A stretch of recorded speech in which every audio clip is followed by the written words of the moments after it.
சத்தியம் உங்களை விடுதலையாக்கும். ஆண்டவரும் இரட்சகருமாகிய இயேசு கிறிஸ்துவின் நாமத்தில் கிராஸ் டிவி தொலைக்காட்சி நேயர்களுக்கு அன்பின் வாழ்த்துக்கள். இயேசுவின் இரத்தக்கோட்டை நல்ல சமாரியன் ஐக்கிய சபையின் சார்பாக, தூத்துக்குடி மாவட்ட நல்ல சமாரியன் ஐக்கிய சபைகளின் சார்பாக இனிய புத்தாண்டு நல்வாழ்த்துக்களை தெரிவித்துக் கொள்கிறேன். கர்த்தர் உங்களை ஆஸ்வதிப்பாராக. இந்த 2025 ஆண்டை தேவன் காண செய்திருக்கிறார். தேவன் நல்லவர், நன்மை செய்கிற தேவன். இந்த 2025 ஆண்டிலே கர்த்தர் கொடுக்கிற வார்த்தையை உங்களுக்காக நான் சொல்ல விரும்புகிறேன். சங்கீதங்களின் புஸ்தகம் 85 அதிகாரம் 12வது வசனம். சங்கீதம் 85:12. கர்த்தர் நன்மையானதை தருவார். கர்த்தர் நன்மையானதை தருவார். கடந்த 2024 ஆண்டில் பல கஷ்டங்கள், வேதனைகள், துன்பங்கள், போராட்டங்கள், நஷ்டங்கள், தோல்விகள், இழப்புகள் என்று சொல்லி ஒருவேளை பல பாடுகள் வழியாக கடந்து வந்திருக்கலாம். இந்த 2025 ஆண்டில் எனக்கு ஒரு மாற்றம் வருமா? தேவன் என் வாழ்க்கையில் ஒரு மாற்றத்தை உண்டு பண்ணுவாரா? எனக்கு ஒரு அற்புதம் நடக்குமா? தேவன் நன்மையை காண்பேனா என்று ஒருவேளை நீங்கள் ஒரு பெருமூச்சோடு, ஏக்கத்தோடு இந்த வருஷத்தை நீங்கள் ஆரம்பித்திருக்கலாம். உங்களுக்கு கர்த்தர் கொடுக்கிற ஒரு வாக்குத்தத்தம், இந்த கிராஸ் டிவி தொலைக்காட்சி நேயர்களுக்கு கர்த்தர் கொடுக்கிற வாக்குத்தத்தம் சங்கீதங்களின் புஸ்தகம் 85:12. கர்த்தர் நன்மையானதை தருவார். கர்த்தர் நன்மையானதை தருவார். நம்முடைய ஆண்டவர் நன்மை செய்கிற தேவனாக இருக்கிறார். யாக்கோபு 1:17 வாசிக்கிறோம், நன்மையான எந்த ஈவும் பூரணமான எந்த வரமும் பரத்திலிருந்து உண்டாகி ஜோதிகளின் பிதாவினிடத்தில் இறங்கி வருகிறது என்று வாசிக்கிறோம். நன்மையான ஈவுகளை கொடுக்கிற ஆண்டவர். மாத்திரமல்ல, அப்போஸ்தலர் 10வது அதிகாரம் 38 வாசிக்கிறோம், அவர் நன்மை செய்கிறவராகவே சுற்றி திரிந்தார். ஆண்டவராக இயேசு கிறிஸ்து இந்த பூமியிலே ஊழியம் செய்த நாட்களிலே அவர் நன்மை செய்கிறவராகவே சுற்றி திரிந்தார் என்று வாசிக்கிறோம். அது மாத்திரமல்ல, சங்கீத புத்தகத்தில் இப்படி வாசிக்கிறோம், தேவரீர் நல்லவரும் நன்மையை செய்கிறவருமாய் இருக்கிறீர். நம்முடைய ஆண்டவர் நன்மை செய்கிற தேவன். இன்னொன்று ஒரு காரியத்தை ஆழமாய் உள்ளத்தில் பதித்துக் கொள்ளுங்கள். நம்முடைய ஆண்டவர் தீமையை பார்க்க மாட்டாத சுத்த கண்ணர். அவரிடத்தில் எவ்வளவேனும் இருள் இல்லை. தேவன் ஒளியாக இருக்கிறார். அவரிடத்தில் எவ்வளவேனும் இருள் இல்லை. அவர் வெளிச்சத்தின் தேவன், அவர் நன்மைகளின் தேவன், அவர் ஆசீர்வாதத்தின் தேவன், தோல்வியை ஜெயமாய் மாற்றுகிறவர், நஷ்டத்தை லாபமாய் மாற்றுகிறவர், எல்லா துக்கத்தையும் வேதனைகளையும் இன்பமாய் மாற்றுகிற, துக்கத்தை சந்தோஷமாய் மாற்றுகிற தேவன் நாம் ஆராதிக்கிற தேவன். அன்பு தேவ ஜனங்களே, கர்த்தர் சொல்லுகிறார், இந்த வருஷத்தில் நான் உனக்கு நன்மையானதை தருவேன். நன்மை செய்கிற தேவனாய் உன்னோடு கூட இருப்பேன். உன்னுடைய தோல்விகள் எல்லாம் ஜெயமாய் மாறும். உன்னுடைய வேதனைகள் எல்லாம் சாதனைகளாய் மாறும். உன்னுடைய தோல்விகள் எல்லாம் ஜெயமாய் மாற்றுவேன் என்று ஆண்டவர் உங்களுக்கு வாக்கு கொடுக்கிறார். இந்த வார்த்தைகளை விசுவாசித்து டெய்லி தினமும் ஆண்டவரை ஸ்தோத்திரம் பண்ணுங்கள். கர்த்தர் எனக்கு நன்மையானதை தருவார் என்று சொல்லி தினமும் ஒரு முறையாவது சொல்லி ஆண்டவரை துதிக்க ஆரம்பியுங்கள். வாக்குத்தத்தங்கள் எல்லாம் கிறிஸ்து இயேசுவுக்குள் நமக்கு ஆம் என்றும் ஆமேன் என்றும் இருக்கிறது. வேத புத்தகத்தில் எல்லா வாக்குத்தத்தங்களும் கிறிஸ்துவுக்குள் நமக்கு சொந்தமாகத்தான் இருக்கிறது. ஆனால் இந்த வாக்குத்தத்தங்கள் நம்ம வாழ்க்கையில் நிறைவேற வேண்டுமானால், வாக்குத்தத்தங்கள் நமக்கு சொந்தமாக வேண்டுமானால், தினமும் அந்த வாக்குத்தத்தங்களை நாம் சுதந்தரித்துக் கொள்ள வேண்டும், பலவந்தம் பண்ண வேண்டும். எப்படி பலவந்தம் பண்ணுவது? வாக்குத்தத்தங்களை சொல்லி கர்த்தர் நன்மையானதை தருவார் என்று சொன்ன வார்த்தையின்படி, தகப்பனே இந்த வருஷம் ஆண்டவர் இந்த நாளில் எங்களை நன்மையினால் நிரப்ப போகிறீர், நன்மையானவைகளை கொடுக்க போகிறீர் என்று சொல்லி விசுவாசித்து தினமும் ஆண்டவருக்கு நன்றி செலுத்த ஆரம்பியுங்கள். நிச்சயமாக தேவன் உங்கள் வாழ்க்கையிலே நன்மைகளை செய்ய தேவன் வல்லவராக இருக்கிறார். கர்த்தருக்கு மகிமை உண்டாவதாக. எல்லா வாக்குத்தத்தங்களும் நமக்கு சொந்தம்தான். ஆனால் எல்லா வாக்குத்தத்தங்களும் நிபந்தனைகளுக்கு உட்பட்டது. எல்லா வாக்குத்தத்தங்களையும் சும்மா வாழ்க்கையில் எப்படியும் நான் வாழ்வேன், இருந்த நிலைமையில இருப்பேன், என் வாழ்க்கையை நான் மாற்ற மாட்டேன், அப்படியே தான் இருப்பேன், ஆனால் ஆண்டவர் எனக்கு நன்மைகளை செய்ய வேண்டும் என்று சொல்லி எதிர்பார்ப்பது மிகவும் தவறு. வாக்குத்தத்தங்களாக இருக்கலாம், எல்லா ஆசீர்வாதங்களாக இருக்கலாம், அத்தனையும் நிபந்தனைகளுக்கு உட்பட்டது. நிபந்தனை இல்லாமல் ஒரு வாக்குத்தத்தம் இருக்குமானால் அதுதான் தவறான உபதேசம், அதுதான் துருபதேசம். நிபந்தனை இல்லாமல் ஒரு வாக்குத்தத்தத்தை நீங்கள் கேட்பீர்களேயானால் அது கள்ள உபதேசம், நூதனமான உபதேசம் என்பதை திட்டமாக தெரிந்து கொள்ளுங்கள். ஆகவே இந்த 2025 ஆண்டில் கர்த்தர் நன்மையானதை தருவேன் என்று சொல்லியிருக்கிறார். தினமும் விசுவாசியுங்கள், ஸ்தோத்திரம் பண்ணுங்கள், பலவந்தம் பண்ணுங்கள். கர்த்தர் அதை சுதந்திரித்துக் கொள்ள உதவி செய்வார். உங்க வாழ்க்கையில தேவன் நன்மையை காண செய்ய வேண்டுமானால், நன்மையை சுதந்திரிக்க வேண்டுமானால் நாம் செய்ய வேண்டிய நிறைய காரியங்கள் இருக்கிறது. ஒரு சில காரியங்கள் உங்கள் மத்தியிலே சொல்லி உங்களுக்காக ஜெபிக்க விரும்புகிறேன். யோபுவின் புஸ்தகம் 22வது அதிகாரம் 21வது வசனம். யோபு 22:21. நீர் அவரோடே பழகி சமாதானமாயிரும், அதனால் உமக்கு நன்மை வரும். அதனால் உமக்கு நன்மை வரும். இதனால் உமக்கு நன்மை வரும். நீர் தேவனோடு பழகி அவரோடு சமாதானமாயிரும். முதலாவது, எல்லாவற்றையும் என்னால் விளக்க முடியாது.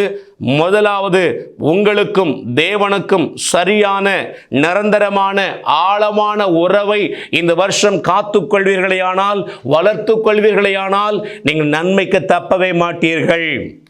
ஏதோ கிறிஸ்தவனாக இருப்பதனால, திருச்சபைகளுக்கு செல்வதனால, ஆவின் அபிஷேகத்தை பெற்றதனால எல்லாவற்றையும் பெற்று விடுவேன் என்ற அர்த்தம் அல்ல. உங்களுக்கும் தேவனுக்கும் தனிப்பட்ட விதத்திலே சரியான நிரந்தரமான ஆழமான உறவு இருக்க வேண்டும்.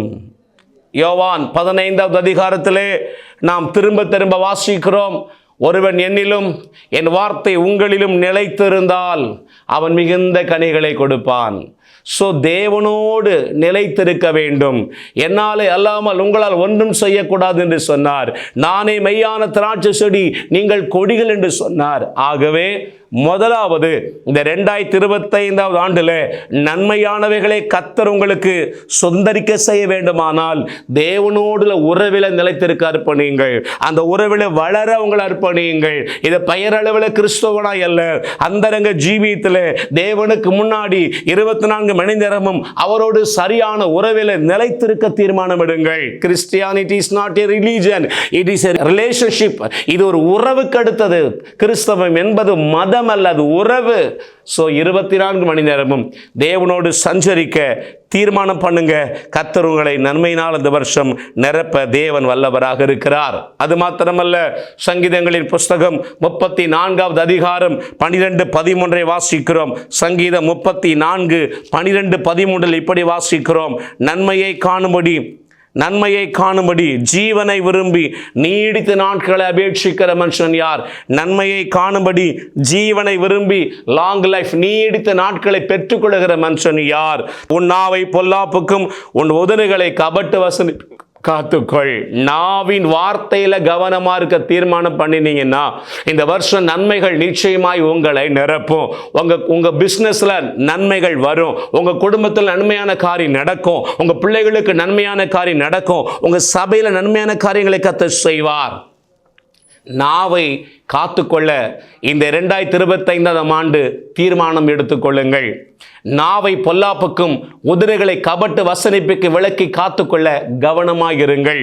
நீதிமொழிகள் 18:21 வாசிக்கிறோம், மரணமும் ஜீவனும் நாவின் அதிகாரத்தில் இருக்கும், அதில் பிரியப்படுகிறவர்கள் அதன் கனியை புசிப்பார்கள். நன்மையோ தீமையோ வாழ்வோ தாழ்வோ அத்தனையும் தேவன் நாவின் அதிகாரத்தில் வைத்திருக்கிறார். மனிதன் நாவினால் எதை விதைக்கிறானோ அதை அறுப்பான். விதை தேவனுடைய வசனம் என்று வாசிக்கிறோம். விசுவாசமான வார்த்தைகளை பேசுங்கள், தேவனுடைய வாக்குத்தத்தங்களை பேசுங்கள். எதை விதைக்கிறோம் அதை அறுப்போம். மறந்து கூட ஒரு நாள் ஒருபோதும் நெகட்டிவ் கன்ஃபஷன் நாவல வர வேண்டாம். இல்லாததை, இயலாமையை, தோல்வியை, நஷ்டத்தை, குறைவை ஒருபோது பேசாதிருங்கள். என்னாகுமோ 14:28 சொல்லுகிறது, இந்த ஜனங்களின் காதுகள் கேட்க என்ன சொன்னார்களோ அதன்படி நான் அவர்களுக்கு செய்வேன். நாம் என் காது கேட்க எதை சொன்னார்களோ அதன்படி செய்வேன் என்று ஆண்டவர் சொல்லுகிறார். ஆகவே நாவை காத்துக்கொள்ள தீர்மானம் பண்ணுங்கள். பலவீனன் எவனும் தன்னை பலவான் என்று சொல்வானாக என்று வாசிக்கிறோம். ஆகவே கர்த்தர் 2025 நன்மைகளால் உங்களை நிரப்ப வேண்டுமானால், இரண்டாவதாக நாவின் வார்த்தைகளில் விசுவாசமான வார்த்தைகளை பேச, பாசிட்டிவான வார்த்தைகளை பேச, ஆமேன், பொல்லாப்பான வார்த்தைகள், கபடு நிறைந்த வார்த்தைகள், தவறான வார்த்தைகளை பேசாதிருக்க தீர்மானம் பண்ணுங்கள். கர்த்தர் நன்மையினால் உங்களை நிரப்ப தேவன் வல்லவராக இருக்கிறார். அது மட்டுமல்ல, மூன்றாவதாக தேவன் நன்மையினால் நிரப்ப வேண்டுமானால், சங்கீதங்களின் புஸ்தகம் 128 அதிகாரம் 1-2 வாசிக்கிறோம். கர்த்தருக்கு பயந்து அவர் வழிகளில் நடக்கிறவன் எவனோ அவன் பாக்கியவான். வேதம் சொல்லுகிறது, உன் கைகளின் பிரயாசத்தை நீ சாப்பிடுவாய், உனக்கு பாக்கியமும் நன்மையும் உண்டாயிருக்கும். மூன்றாவதாக கர்த்தருக்கு பயந்து வாழ தீர்மானம் பண்ணுங்கள். முதலாவது நான் சொன்னேன் பார்த்தீங்களா, நீங்கள் தேவனோடு சரியான நிரந்தரமான ஆழமான உறவில் நிலைத்திருந்தாலே நிச்சயமாக கர்த்தருக்கு பயப்படுற பயம் உங்களுக்கு இருக்கும். ஆனால் கடவுளுக்கு ஆண்டவரை தேடுகிறேன், தேவனை நேசிக்கிறேன் என்று சொல்லுகிற அநேகர் கர்த்தருக்கு பயப்படுகிற பயம் இல்லை. யாமீன், துணிகரமாய் வாழுகிறார்கள், தீமையை வெறுக்க மனதில்லை. ஆமென், ஸ்தோத்திரம், ஏமாற்றுகிறார்கள். ஆமென், பலவிதமான அந்தரங்க பாவங்களுக்கு அடிமையாய் இருக்கிறார்கள். வேதம் சொல்லுகிறது, ஆமென், மருத்துவச்சிகளுக்கு தேவன் நன்மை செய்தார். ஏன் தெரியுமா? மருத்துவச்சிகள் தேவனுக்கு பயந்ததினால அவர்களுக்கு நன்மை செய்தார். அவர்கள் குடும்பங்களை தழைக்கும்படிக்கு செய்தார். உங்க தொழில் தலைக்க வேண்டுமா? பிள்ளைகளின் வாழ்க்கை தலைக்க வேண்டுமா? உங்க குடும்பம், ஆமென், உங்க எதிர்காலம் ஆசீர்வாதமாய் செழிப்பாய் இருக்க வேண்டுமா? தேவனுக்கு பயப்படுகிற பயம் உங்க உள்ளத்திலே காணப்படுவதாக. கர்த்தருக்கு பயந்து வாழ அர்ப்பணியுங்கள். வசனத்துக்கு நடுங்கி வாழ அர்ப்பணியுங்கள். வேதம் சொல்லுகிறது, என் வசனத்துக்கு நடுங்குகிறவனையே நோக்கி பார்ப்பேன், என் வசனத்துக்கு நடுங்குகிறவனையே நோக்கி பார்ப்பேன். ஸோ கர்த்தருக்கு பயப்படுகிற பயம் உங்கள் உள்ளத்தில் உண்டாகட்டும். உங்கள் மனசாட்சிக்கு துரோகம் செய்யாதிருங்கள். ஆமென், மனசாட்சிக்கு துரோகம் செய்யாதிருங்கள். வசனத்துக்கு நடுங்கி வாழ அர்ப்பணியுங்கள். கர்த்தருக்கு பயப்படுகிற பயம் உங்களுக்கு பெருக பெருக பெருக நன்மையினால கர்த்தர் உங்களை நிரப்புவார். இன்னும் ஏராளமான காரியங்கள் இருக்கிறது. நான்காவது ஒரு காரியத்தை சொல்லி உங்களுக்காக ஜெபிக்க விரும்புகிறேன். எபேசியர் 6வது அதிகாரம் 2, 3 வசனம். உனக்கு நன்மை உண்டாயிருக்க, உன் வாழ்நாள் நீடித்திருக்க, உன் தகப்பனை தாயை கனம் பண்ணுவாயாக. இந்த 2025 ஆண்டு நன்மையை நிச்சயமாய் தரப்போகிறார். நன்மைகளை காண போறீங்க. அப்படி கர்த்தர் காண செய்ய வேண்டுமானால் நாம் செய்ய வேண்டிய நான்காவது ஒரு காரியம், பெற்ற தாய் தகப்பனை கனப்படுத்த வேண்டும்.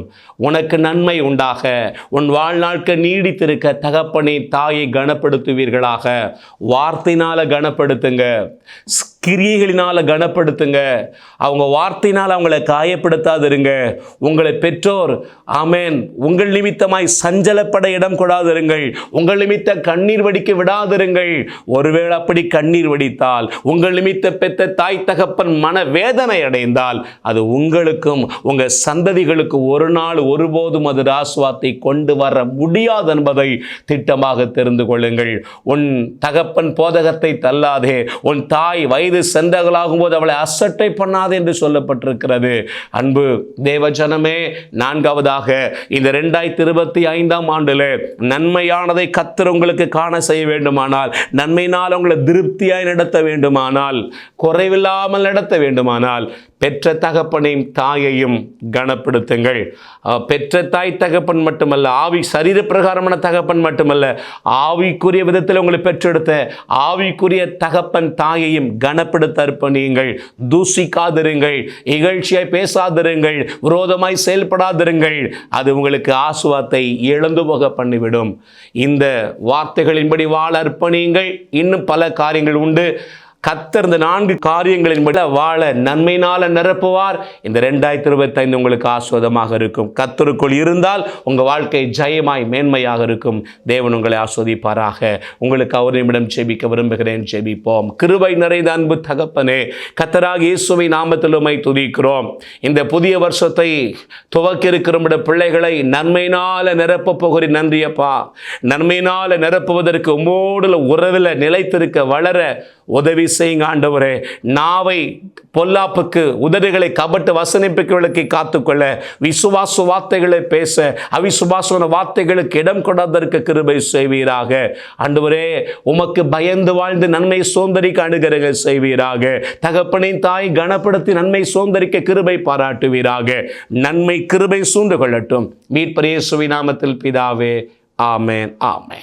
God bless you. கர்த்தர் உங்களை ஆசீர்வதிப்பாராக. அனைவருக்கும் இனிய புத்தாண்டு நல்வாழ்த்துக்கள். ஆமென். Pastor S. ராஜேஷ், இயேசுவின் இரத்தக்கோட்டை, நல்ல சமாரியன் ஐக்கிய ஊழியங்கள், 15/272/1, பெரிய செல்வம் நகர், தாளமுத்து நகர் பகுதி, சிலுவைப்பட்டி, தூத்துக்குடி.